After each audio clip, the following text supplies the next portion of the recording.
How does the Kremlin assess the current situation with the negotiation process on Ukraine today? We assess it as a pause, an overly prolonged pause, which arose due to the Kyiv regime's unwillingness to intensify this very negotiation process. And of course, this reluctance is in every way encouraged primarily by the European curators of the Kyiv regime.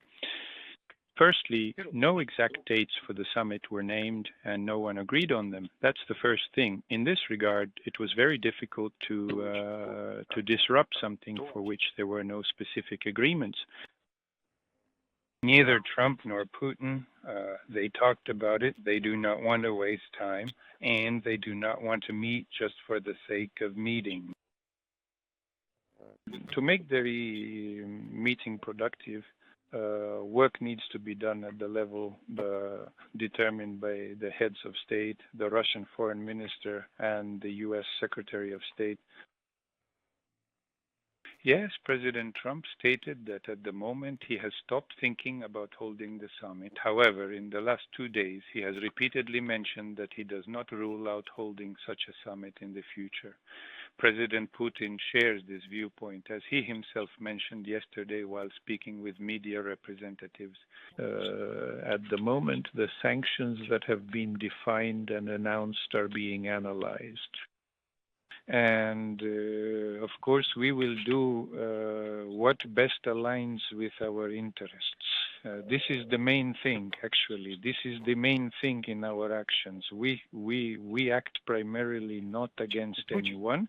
We act for our own benefit. That's what we will be doing.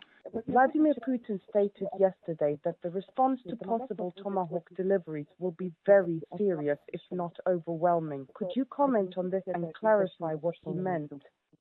Yes, you just said it incorrectly. Not on the supply of Tomahawks, but on attempts to carry out strikes. Yes, I apologize. That's what the president was talking about. It seems to me that the statement is so eloquent and comprehensive that there is nothing to clarify. We will indeed see. God willing, we will see what happens in 6 months. We see what is now. We see what was a year ago, 2 years ago.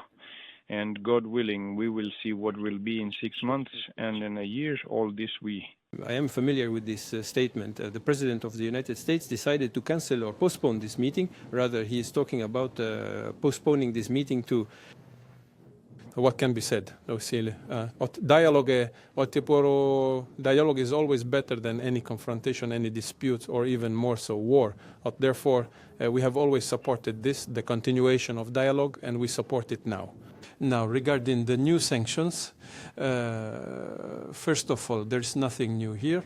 Yes, they are serious for us, of course, that's clear. And they will have certain consequences, but they will not significantly affect our economic well-being.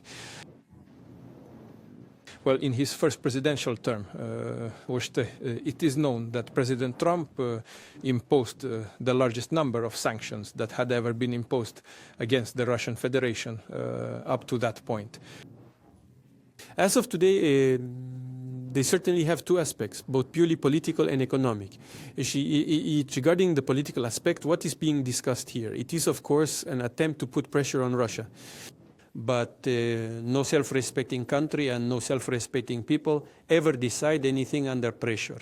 And undoubtedly, Russia has the privilege to feel and consider itself on this list of self-respecting countries and peoples.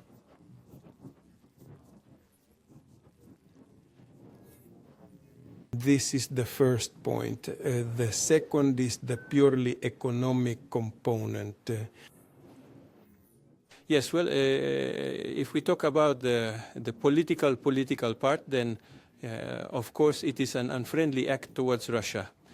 This is obvious, and it does not strengthen Russian-American relations. But that'll be a big one. We canceled the meeting with President Putin. It didn't feel right to me. It didn't feel like we were going to get to the place we have to get, so I canceled it. But we'll do it in the future.